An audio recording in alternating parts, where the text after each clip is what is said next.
the guards and museum staff were bringing everybody away from the front doors, bringing people into the corner that's away, closing the blinds, locking the doors. At the same time, people that left the event briefly came back in. And this is actually when the now shooter and suspect came into the building. At this time, his face was quite in a state of shock. He was pale.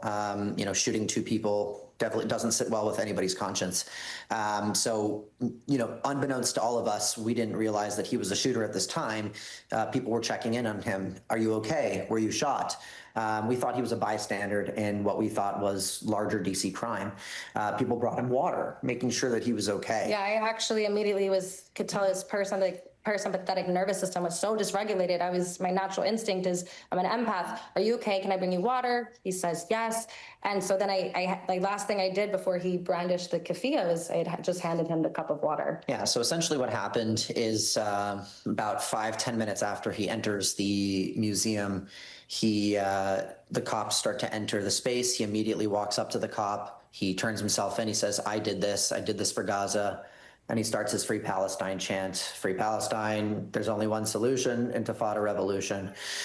And what I think is really important, and what I want to talk about here, is the irony of this murder in cold blood, is that this event the AJC hosted was between Israel Aid and the Multi-Faith Alliance. And their whole initiative is bringing together Palestinians on the ground, Israeli aid NGOs, and people from Christian, Muslim, and Jewish faiths to come up with logistical solutions to the aid distribution problems that are happening in Gaza today. So we just spent hours talking about delivering aid to the people in need. How can we find ways around some of these logistical solutions, making sure aid doesn't end up in the hands of Hamas and actually gets to the people that need it? And this man just assumed and whitewashed this entire event because we're Jews or because we're associated with Israel. We're automatically deserving of a horrific crime, and two people lost their lives, and those two people were very much involved with trying to implement these solutions.